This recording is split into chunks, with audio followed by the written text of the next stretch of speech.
پہلی صف میں بیٹھے ایک نوجوان امیر کی آواز سے دربار لرز اٹھا۔ اس کی تلوار میان سے باہر آ چکی تھی۔ اگر مجھے سلطان کا لحاظ نہ ہوتا تو اللہ کی قسم میں تمہاری گردنیں تمہارے دھڑ سے الگ کر چکا ہوتا۔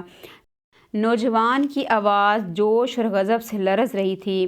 سلطان معظم، ان کا رویہ سفارتی آداب کے منافی ہے۔ شاید ہلاکو نے اپنے سپاہیوں کو نہتے انسانوں کے قتل کے سوا کچھ نہیں سکھایا، ورنہ یہ اس طرح یہاں چلا نہ رہے ہوتے۔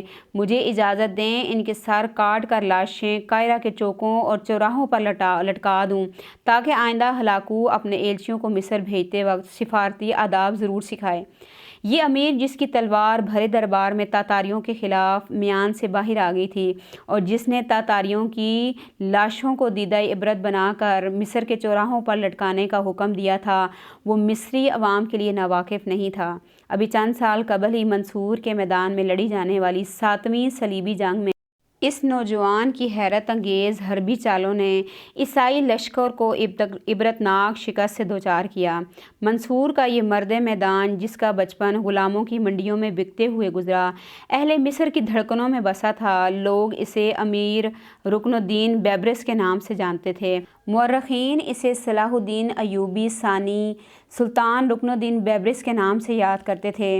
سلطان رکن الدین بیبرس 619 ہجری میں دہشت کے چان میں پیدا ہوا۔ اس کا اصل نام محمود تھا۔ جب تاتاریوں نے چنگیز خان کی قیادت میں خوارزم پر حملہ کیا تو بہت سے کم سن بچوں اور نوجوانوں کو غلام بنا کر اپنے ساتھ لے گئے۔ محمود بھی اسی داداگیر میں گرفتار ہوا اور چند دینار کے عوض دمشق کے ایک مسلمان امیر نے اسے خرید لیا۔ اس امیر کی ایک بہن فاطمہ تھی۔ فاطمہ نامی اس مہربان خاتون کا ایک بیٹا تھا جس کا نام بیبرس تھا، جو محمود کا ہم شکل تھا۔ نوجوانی ہی میں وفات پا چکا تھا۔ محمود کی بیبرس سے مشابہت کی بنا پر فاطمہ خاتون اسے بیبرس کے نام سے پکارتی۔ اس نام کی خوبی دیکھیے کہ محمود تاریخ میں بیبرس کے نام سے ہی مشہور ہوا۔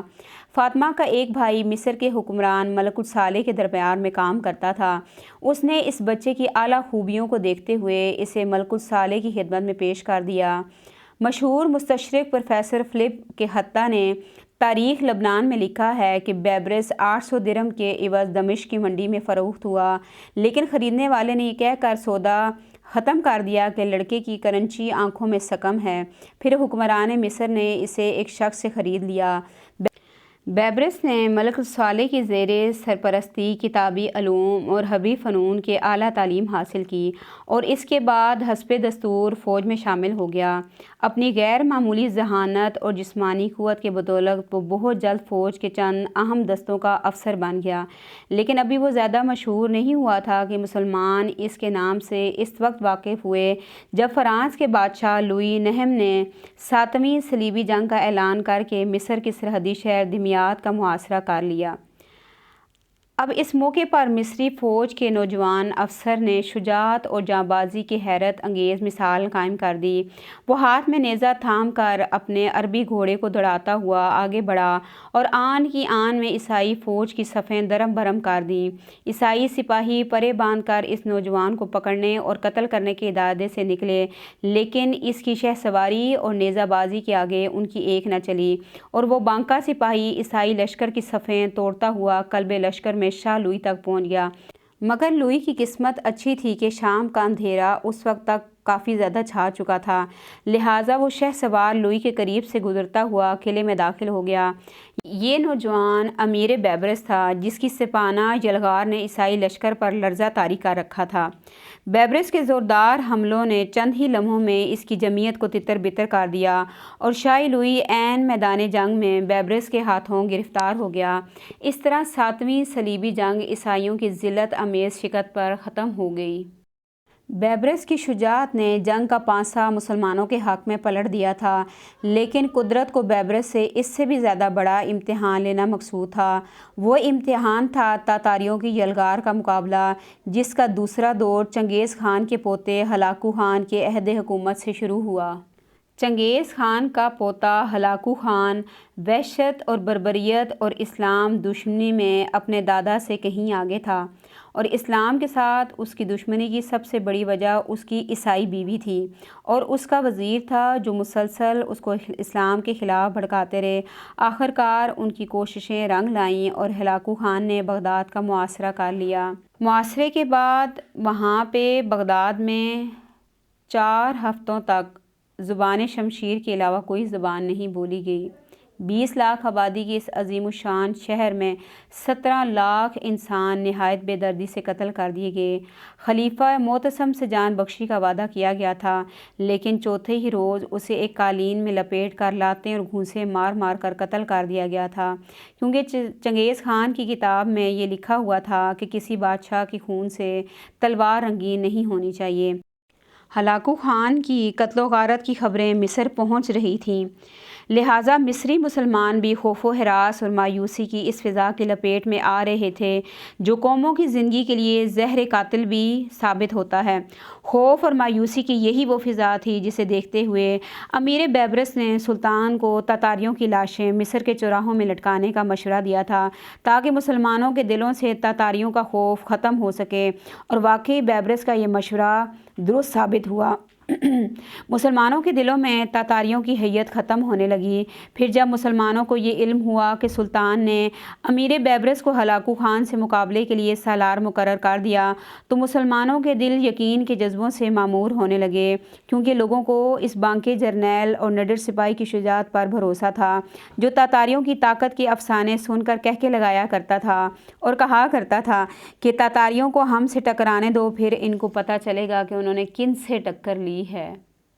بیبرس نے مصری افواج کا سالار مقرر ہوتے ہی تاتاریوں کے خلاف اعلان جنگ کر دیا اور مصر کے ہر تندرست اور بالغ مرد پر فوجی خدمت لازمی قرار دے دی اور نہایت جوش و خروش سے جنگی تیاریوں میں لگ گیا۔ اسی اثناء میں اسے خبر ملی کہ ہلاکو خان کو کچھ سیاسی وجوہات کی بنا پر وطن واپس جانا پڑا ہے۔ وہ پیچھے اپنے سالار قدبوغا کو ایک لشکر جرار دے کر اپنا نائب مقرر کر کے چلا گیا۔ یہ خبر ملتے ہی بیبرس نے وہ فیصلہ کیا جو کسی کے وہم و گمان میں بھی نہیں آ سکتا تھا۔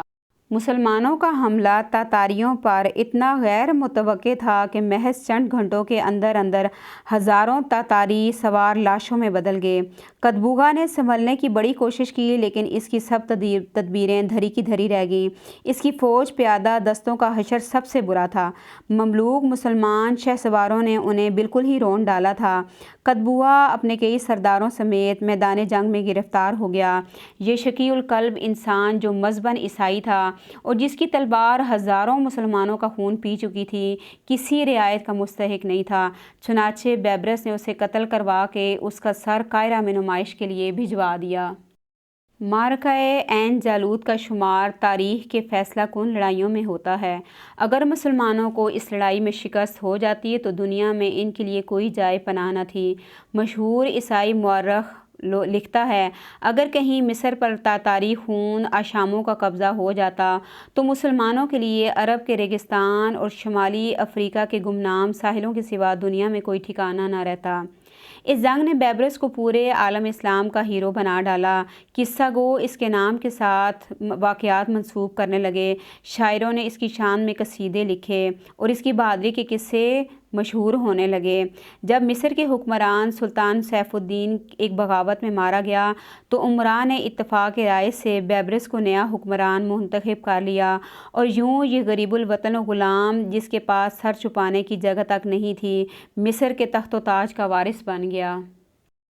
1285 میں سوڈان کے عیسائی بادشاہ ڈیوڈ نے سلطان بیبرس سے سرکشی اختیار کر کے اس کی فوج سے چھیڑ چھاڑ شروع کر دی۔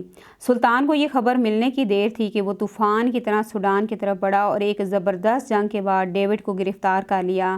سوڈان ان کی فتح کے بعد سلطان بیبرس پھر تاتاریوں کی طرف متوجہ ہوا اور اس مقام پر تاتاریوں کو عبرت ناک شکست سے دوچار کیا۔ اس کے بعد تاتاریوں کو کبھی مصر دیکھنے کی جرأت نہ ہوئی۔ اب اس سپہ سالار کی زندگی ایسی تھی کہ اسے اپنے سوا کسی پر اعتبار نہیں تھا، اس لیے وہ بھیس بدل کر گشت لگاتا۔ وہ اپنے ساتھیوں کو دسترخوان پر چھوڑ کے تنے تنہا نکل جاتا۔ اگلے روز فلسطین میں نمودار ہوتا، 4 یوم بعد دشت عرب میں نظر آتا۔ اس میں خانہ بدوشوں کی سی تیز رفتاری تھی، اس کی صلاحیتوں کی وجہ سے لوگ اس سے محبت کرتے تھے اور کسی حد تک اس سے خائف بھی تھے، کیونکہ معلوم نہیں کہ بیبرس اس وقت کہاں ہو۔ کہیں وہ دراز قد مملوک جو فیصل کے برج سے ان کی طرف دیکھ رہا ہے بیبرس تو نہیں، کہیں وہ لمبا سا سوار جو چیتوں کے ساتھ 12 سینگوں کا شکار کر رہا ہے کہیں بیبرس تو نہیں، یا معرکہ عین جالوت کے بعد جب ہلاکو مصر پر انتقامی حملہ کرنے کی تیاریاں کر رہا تھا، سلطان بیبرس نے ایک تاتاری سپاہی کا لباس زیب تن کیا اور بھیس بدل کر شمال کی طرف غائب ہو گیا۔ کئی دن کے بعد سفر کے بعد وہ تاتاریوں کے علاقے میں نمودار ہوا۔ کریا پھر کے وہاں کے حالات کا جائزہ لینے لگا، کیونکہ بیبرس کا بچپن غلاموں کی منڈیوں میں بکتے ہوئے گزرا تھا، اس لیے وہ مختلف زبانیں بخوبی جانتا تھا۔ اس بنا پر وہ ہر قسم کے لوگوں میں بآسانی گھل مل جاتا تھا، اس لیے کسی کو اس پر شبہ نہیں ہوا۔ ایک دن اس نے تاتاری علاقے میں کسی نان بائی کی دکان پہ کھانا کھایا اور ایک برتن میں اپنی شاہی انگوٹھی اتار کر رکھ دی۔ اس کے بعد وہ اپنے علاقے میں واپس آ گیا۔ وہاں سے تاتاری فرما روا ہلاکو خان کو خط لکھا کہ میں تمہاری مملکت کے حالات کا معائنہ کرنے کے لیے فلاں جگہ گیا تھا، فلاں شہر میں فلاں نان بائی کی دکان پر اپنی شاہی انگوٹھی بھول آیا ہوں، برائے مہربانی یہ انگوٹھی تلاش کر مجھے واپس بھجوا دو، کیونکہ یہ مجھے بہت پسند ہے۔ تاتاری حکمران سلطان کی اس جرأت پر حیران رہ گیا۔ اس نے نان بائی سے انگوٹھی برآمد کر کے سلطان کو واپس بھجوا دی۔ معلوم نہیں اس ستم ظریفی کا ہلاکو خان پر کیا اثر ہوا، لیکن قاہرہ کے بازاروں میں لوگ یہ قصہ سن کر کہکے لگایا کرتے تھے۔ بیبرس نے اس خفیہ دورے میں تاتاریوں کے طریقے جنگ کے بارے میں بیش بہا معلومات حاصل کیں اور بعد میں اپنی فوج کو منظم کرنے میں ان معلومات سے خاطرخواہ فائدہ اٹھایا۔ ایک مرتبہ سلطان نے ایک قاصد کا بھیس بدلا اور ہرن کا شکار لے کر سیدھا انطاکیہ کے حاکم بوہمنڈ کے دربار میں داخل ہو گیا، جو سلطان کے ہاتھوں انطاکیہ فتح ہونے کے بعد ٹریپولی آ گیا تھا۔ سلطان نے بوہمنڈ کے سامنے ایلچیوں کے انداز میں عرض کیا، عالیجا، میرے بادشاہ رکن الدین بیبرس کو بہت افسوس ہے کہ آپ کو محصور ہونے کی وجہ سے اپنا شکار کا شوق پورا نہیں کر سکتے۔ انہوں نے یہ تازہ شکار آپ کی خدمت میں بطور ہدیہ بھیجا ہے، اسے قبول فرمائیے اور میرے بادشاہ آپ کے شکر گزار ہوں گے۔ جب سلطان قلعے سے باہر چلا گیا تو بوہمنڈ کو کسی نے آ کے بتایا کہ یہ قاصد خود سلطان بیبرس تھا۔ یہ سن کر بوہمنڈ پر لرزہ طاری ہو گیا۔ سلطان کی تیز فہم اور تدبر کا یہ عالم تھا کہ بعض اوقات وہ مختلف زبانوں کے کاتبوں کو اپنے سامنے بٹھا لیتا، مختلف حکمرانوں کے نام بیت وقت خطوط لکھوانے شروع کر دیتا۔ لطف یہ ہے کہ ہر خط کا مضمون جداگانہ ہوتا، زبان بھی دوسری۔ وہ چند فقرے ایک کاتب کو لکھواتا، پھر پہلو بدلتا، دوسرے کاتب کو کچھ فقرے لکھواتا، ابھی وہ انہیں احاطۂ تحریر میں نہ لا پاتا کہ سلطان تیسرے کاتب کو لکھوانا شروع کر دیتا، حتیٰ کہ جب وہ اٹھتا تو سارے خطوط مکمل ہو چکے ہوتے۔ سلطان بیبرس کا عہد حکومت در حقیقت مسلمانوں کے عروج کا دور تھا۔ اس کے تدبر اور معاملہ فہمی، عدل و انصاف، شجاعت کی داستانیں صدیوں تک مصری کہوہ خانوں میں سنائی جاتی رہیں۔ سلطان کے دور حکومت میں وہ تمام ناجائز ٹیکس جو اس سے قبل عوام سے زبردستی وصول کیے جاتے تھے موقوف کر دیے گئے، شراب اور جوئے کے تمام اڈے بند کر دیے گئے۔ عدالتی نظام جو عماد الدین زنگی اور سلطان صلاح الدین ایوبی کی وفات کے بعد زوال کا شکار تھا، سلطان بیبرس نے اسے دوبارہ از سرِ نو صحیح کیا۔ ابلستین کی جنگ میں سلطان کو ایک شدید زخم لگا تھا، جس کے اثر سے اسے شدید بخار ہو گیا۔ طبیبوں نے اپنی طرف سے جو علاج ہو سکتا تھا کیا، لیکن سلطان کی بیماری دن بدن بڑھتی گئی اور کوئی علاج کارگر ثابت نہ ہو سکا۔ آخر کار 27 محرم 676 ہجری کو تاریخ اسلام کے اس بطل جلیل نے 57 برس کی عمر میں داعیِ اجل کو لبیک کہا اور دمشق میں آسودۂ خاک ہو گیا۔ انا للہ و انا الیہ راجعون۔ سلطان بیبرس صحیح معنوں میں عوام کا خادم تھا۔ یہی وجہ تھی کہ سلطان کی وفات پر تمام اہل اسلام گہرے دکھ اور غم میں مبتلا ہو گئے، جبکہ عیسائیوں نے خوشیوں سے کلیساؤں میں چراغاں کیا۔ یہ تھے تاریخ کے اصل مسلم ہیروز کے جن کے متعلق ہماری نوجوان نسل کو علم ہونا چاہیے، اور اللہ تعالیٰ ہماری نوجوان نسل کو زر زمین زن کے فتنے سے نکال کر ہدایت کی طرف لے کے آئے، اور جتنے بھی مسلمان اس وقت فلسطین میں جہاد کر رہے ہیں، اللہ تعالیٰ ان کو اپنی حفظ و امان میں رکھے، اور اللہ تعالیٰ ان کی غائبانہ مدد فرمائے۔ ہماری دعائیں فلسطینی بھائیوں کے ساتھ ہیں، اللہ تعالیٰ ان پہ رحم فرمائے، اور اللہ تعالیٰ ان کے ساتھ آسانیوں والا معاملہ فرمائے، اللہ تعالیٰ ان کو یقینی فتح عطا فرمائے، آمین یا رب العالمین۔ السلام علیکم ورحمۃ اللہ وبرکاتہ۔